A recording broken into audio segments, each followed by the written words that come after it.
Jonas Harlan set his hat on the table and asked if there was anything besides stew. Edmund Hollis didn't look up from his ledger.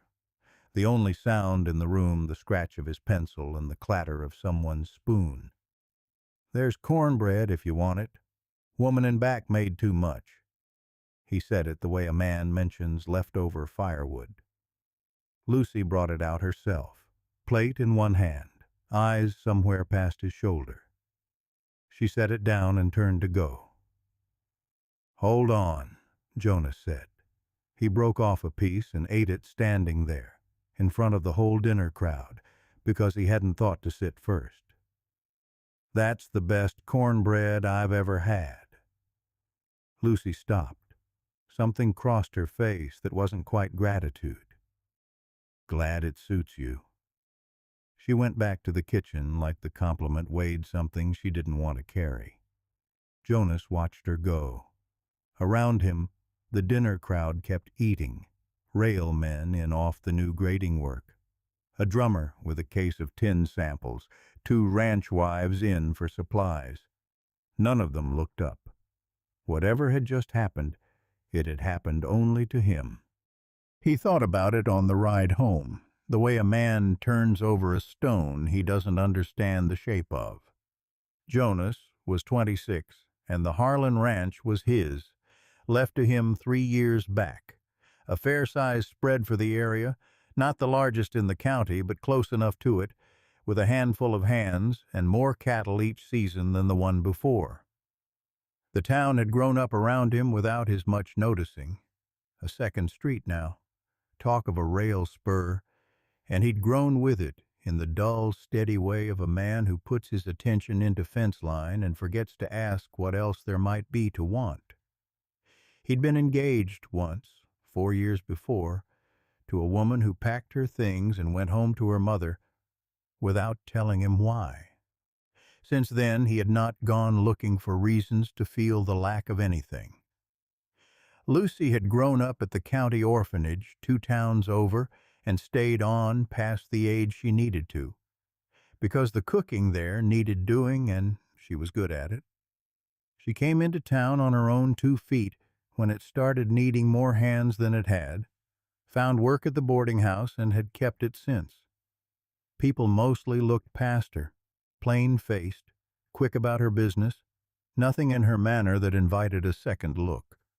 She had gotten used to being looked past and had stopped expecting otherwise. A few days later, Jonas rode through town on an errand that could have waited and saw her on the boarding house porch, crouched to a boy of 5 or 6, breaking a heel of bread in two and handing him the bigger half. The boy took it with both hands like it was the only thing he'd been given all week. His mother came up the street calling his name, found him, thanked Lucy plainly, the way you'd thanked someone for holding a door. Lucy smiled, full and easy, the kind of smile Jonas hadn't once seen cross her face in the dining room. Then Edmund's voice came from the doorway. "Lucy, back to it." Not unkind exactly, just a man minding his business the way he minded everything else, with no more weight behind the words than he'd have given to telling her the stove wanted wood. The smile went out like a candle pinched between 2 fingers. Lucy wiped her hands on her apron and went inside without a word. Jonas sat his horse a moment longer than his errand called for. He did not understand what he had just watched. He knew he had watched something. The town was busy getting ready for the harvest festival that week, banners going up along the main street, the bank polishing its own front window like it mattered to anyone. Twice that week, Jonas found a reason to ride past the boarding house that hadn't existed the week before, and twice he told himself it had something to do with supplies. Old Mrs. Vane, who missed nothing from her chair on the mercantile porch, remarked to her daughter that the Harlan boy seemed to be eating an awful lot of stew lately for a man who didn't care for stew. Her daughter said she hadn't noticed. Mrs. Vane said she had. He ate at the boarding house again 2 days after that and didn't ask anything. He ate his stew and watched Lucy move through the room, quick, capable, closed up tight, and saw nothing of the woman who had knelt on the porch with a piece of bread. Whatever that had been, it didn't come out for customers. He found himself paying closer attention than the meal warranted, noting the careful way she cleared a table, the way she never let her eyes rest on any one face longer than business required, and thought, not for the first time, that a person could spend a long while in a town this size and still manage to go mostly unseen. That evening, he found Edmund at the saloon, where Edmund ended most evenings with the same glass of the same whiskey in the same chair, like a man keeping an appointment with himself. The room was loud with rail crew and card games, but Edmund's corner kept its own quiet country. "That cook of yours," Jonas said. "She always like that?" Edmund turned his glass a quarter turn. "Like what?" Jonas turned his glass the way Edmund had turned his. "Quiet. Like she's waiting to be told to stop doing something." Edmund didn't answer right off.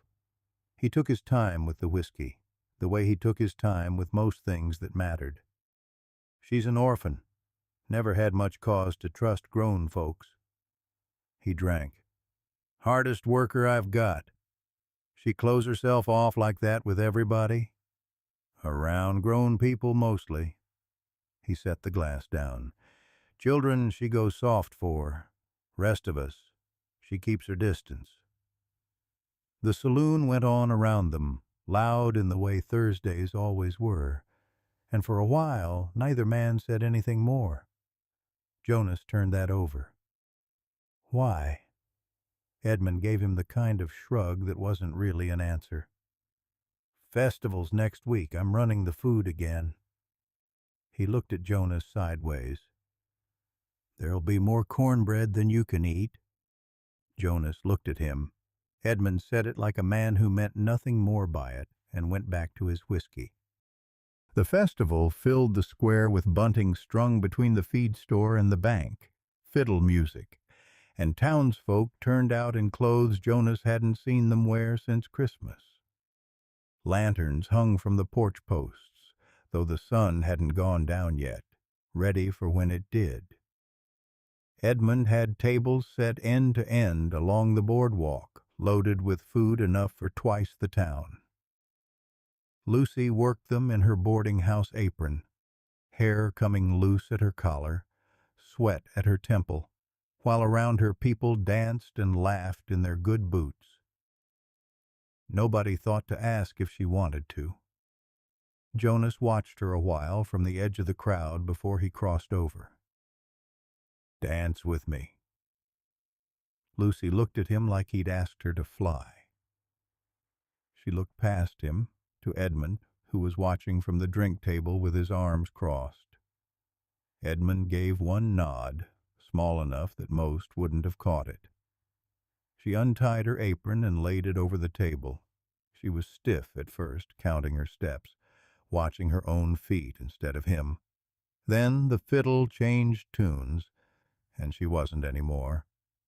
And partway through the second song she smiled, at nothing in particular, at the lantern light or the noise of the crowd, or just at having both hands free for once in an evening. Jonas decided he liked the sight of it more than he had any business deciding so fast. When the song ended, he asked if he could speak with her a moment, off to the side, away from where the crowd could make something of it. "I need a cook out at the ranch. Good wage. And a cabin of your own." Lucy glanced past him to where Edmund stood watching from the drink table. "Mr. Hollis needs me here." "I'll talk to Hollis." She studied him the way a person studies a fence line before deciding whether it'll hold a horse. "I'll come look." "That's not a yes." "That's fair." Jonas touched the brim of his hat. She rode out the next morning, alone, in a wagon Edmund lent her, without being asked twice. Jonas walked her through the kitchen, a long room with a good stove, a window over the sink that looked out on the corrals, a flour bin built into the counter that had clearly been put there by someone who knew what a cook needed and not what looked handsome. He showed her the cabin out back with its own door and its own stove, the two maids who helped with the wash, the hands working cattle in the near pasture, dust rising soft over the herd. The maids were sisters, Hattie and Lily, daughters of a homesteader 2 miles off, and they looked Lucy over the way young women look over anyone new who might outrank them in the kitchen. Lucy looked back without apology, and something settled between the three of them before a word was spoken, the kind of understanding that didn't need one. He told her supper was at 6 and breakfast before sunup, and that beyond that the kitchen was hers to run as she saw fit. He didn't tell her how to do her work. She noticed that, and didn't say so. Lucy looked at the cabin a long moment, then at the flour bin, then out at the corrals. "I'll come on a trial. We'll see if it suits." "It'll suit." Then, before she could turn back toward the kitchen, "I have one condition." She waited. "I need you to smile more," he said. Something in her face gave way before she'd decided to let it. She smiled, small but real, and let it sit there a moment before she spoke. "I'll see what I can do." She came 2 weeks later with one bag and no complaint about the cabin being smaller than the boarding house kitchen. It was the first room she'd ever had that locked from the inside with her own key, and she took some private satisfaction in that fact, without ever saying so aloud to anyone. The hands took to her cooking fast. She fed 8 men like she'd been doing it her whole life, which, in a way, she had. She kept the kitchen the way Edmund kept his ledger, exact and uncomplaining, and within a month the two maids had taken to calling her Mrs., half in jest, though nobody corrected them for it. The hands fell for her cornbread the same way Jonas had. By the second week, one of them, a quiet rider named Levi Tupper, who rarely asked for anything, worked up the nerve to ask if there might be more of it some evenings than others. Lucy said there might. After that, there generally was, and the men ate it without remark, the way they ate anything good and steady, and didn't think to name. Jonas noticed within that same month that she never sat down to eat. She fed the hands, fed the maids, fed him last of all, and by the time everyone else had cleared off, she was usually at the stove with a plate she hadn't touched, scraping pots. He said nothing about it for a while. Then, one evening, after the hands had gone, he came back into the kitchen, pulled the second chair out from the table, and set her plate down on it himself. "Sit. I'll wait." Lucy looked at the chair, then at him. "You don't need to wait on me, Mr. Harlan." "I'm not waiting on you. I'm waiting for you." He sat down across from her. "Eat before it's cold." She sat. They ate in the quiet kitchen, and neither of them made anything of it, though after that night it kept happening, most evenings, without either one suggesting it again. The household took its shape around that habit the way a path takes its shape from repeated walking. The maids noticed and said nothing to her face. The hands noticed and said nothing at all, beyond 1 or 2 looks traded across the bunkhouse that settled into something closer to approval than curiosity before the first month was out.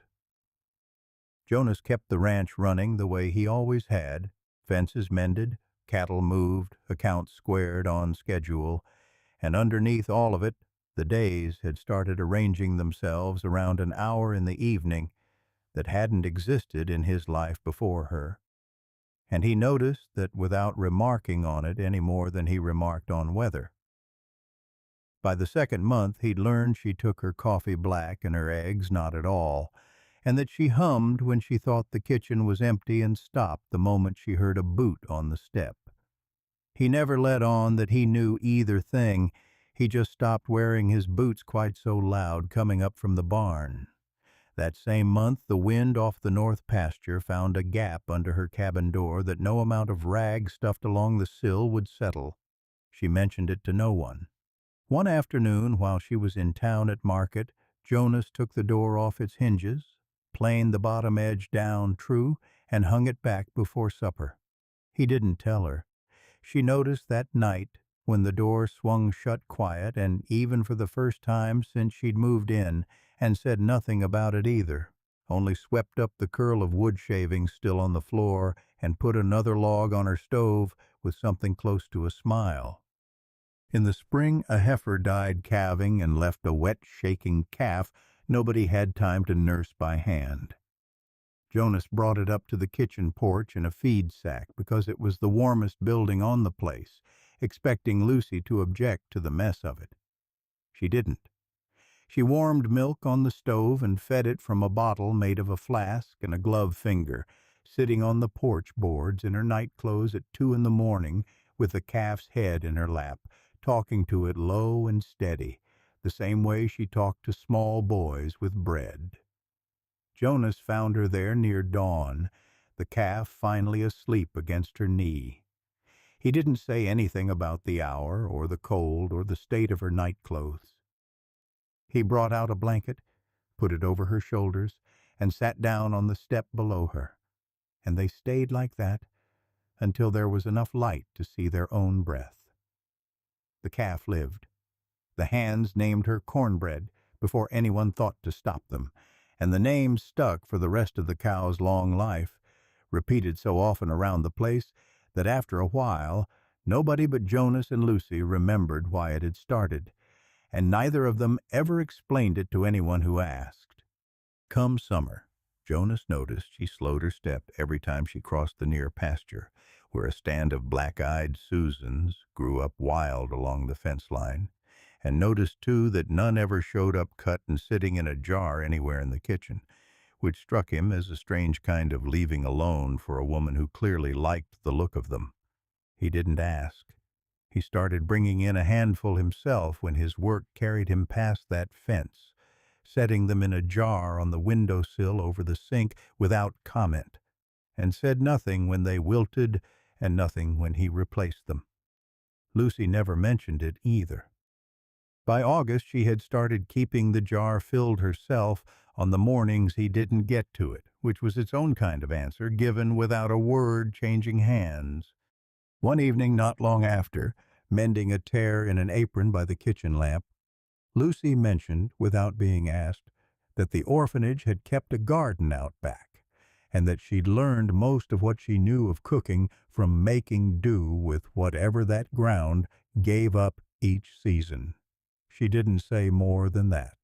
Jonas didn't ask for more, understanding by then that what she offered on her own was worth more than anything he might have pried loose. He told her, in turn, that his mother had kept a garden behind the old house once, gone to weeds long before Lucy arrived, and that he'd meant to put it right and never had. The next week, without remark, the weeds along that stretch of fence were cleared, and a fresh-turned bed of earth sat waiting for whatever she meant to put in it. She put in herbs first, then vegetables the spring after, and never once thanked him for the clearing, which he understood by then as thanks enough. In the fall, with the calf grown into a yearling that still came when Lucy called it, Jonas found her shelling beans on the cabin step in the last of the evening light, and sat down beside her without asking, the way he'd started doing most evenings. "Your cornbread's better than the one Hollis used to ration me," he said. Lucy didn't look up from the beans. "That's because Hollis's flour was old. I told him so for 2 years. "I believe you." She went on shelling beans like the compliment wasn't worth pausing for. "You'd believe near anything I told you." "I'd believe most of it, wouldn't take it on faith." The corner of her mouth moved. She didn't argue the point. By winter, the hands had stopped remarking on how often Jonas ate his supper late, after everyone else, at the same table as the cook. Nobody made a thing of it. It had simply become the shape the evenings took, the way the second chair had simply become hers. Snow came early that year and stayed. The house settled into the kind of quiet, long winters bring to a working ranch. Chores done early, evenings long, the fire doing most of the talking. One night, Jonas asked her to come sit by the hearth instead of going straight to bed. She came, dish towel still over her shoulder, and sat across from him in the good chair he'd never once seen her use. He poured her coffee himself and set the cup in her hands before he sat back down. "I've been thinking on something," he said. She turned the dish towel over in her hands. "You usually are." "This ranch ran fine before you came." He looked at the fire, not at her. "It runs different now." He reached over, took the cup from her hands mid-sip, and set it down on the hearthstone himself, the way she'd set his plate down on so many nights without asking. "I don't need a cook anymore, Lucy. I need you to stay because the house doesn't work right when you're not in it." Lucy sat very still. "Marry me," he said. She looked at the empty space where the cup had been, then at him. "I told you once I'd come on a trial. See if it suited." "Did it suit?" "Yes," she said, and reached over and took his hand instead of the coffee. "I'll marry you." He thought just then of another winter 4 years before. Papers signed, a trunk packed, a house gone quiet without his ever understanding why. He found he did not much want to think on it longer than that, and found, too, that he didn't have to. Outside the snow kept on, steady and unhurried, the way it does when it has nowhere else to be. Word got to town inside a week, the way word does in a town that size, and nobody much pretended to be surprised by it. Edmund told anyone who asked that he'd seen it coming since the festival, and said it in a tone that suggested he'd arranged the whole thing himself, which nobody believed and nobody troubled him about. She told him, the week before the wedding, that she didn't want a fuss. "I'm not made for that kind of attention. Keep it small." He knew better. He sent word to the orphanage 2 towns over, the one that had raised her, and 3 of the women who'd looked after her as a girl came by wagon to see her married, riding 2 days through the last of the snow to do it. Half the town turned out besides, Edmund among them, looking almost proud of something he wouldn't claim credit for, and Lucy stood in the church doorway in a dress 3 of the boarding-house women had sewn between them, snow still melting off the boot tracks at the door. For one whole afternoon she was the center of every eye in town, and she did not mind it half as much as she'd claimed she would. The children came in the years that followed, one after another, and the house filled up with the particular noise of a place that had once been too quiet, and had stopped being so. Their oldest took to standing on a stool at Lucy's elbow before he could properly talk, more often wearing the flower than using it, and Lucy let him stay there through every mess of it, rather than send him off to play, the same way she'd once let a boy on a boarding-house porch have the bigger half of a piece of bread. Jonas watched the 2 of them from the doorway some evenings and didn't say what he was thinking. He didn't need to. It was written plainly enough on his face for anyone who cared to look, which by then was mostly just her. 20 years on, the Harlan spread had grown past what either of them had pictured that first festival night. More cattle, more hands, a second barn, the old cow, named Cornbread, long retired to the back pasture where she still came to the fence for scraps. The festival still happened every fall, and Edmund still ran the food tables until his knees gave out on it. And every year, without being asked, Lucy sent over more cornbread than the man could rightly use, which had become its own kind of joke between them, that neither one explained to anyone who hadn't been there at the start. Their oldest, a boy of 18, could outride any hand on the place and most of the county besides, and had his father's way of saying little and meaning what he said.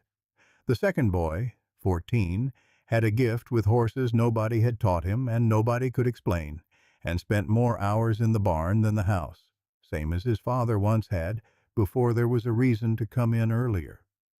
Their daughter, 10, informed anyone who'd listen that she intended to be a princess when she grew up, and saw no reason the ranch couldn't accommodate it in the meantime, and nobody had yet found the nerve to tell her otherwise. That evening the two of them sat by the fire, same as always, the house quiet behind them, the children long since to bed, the cattle settled for the night.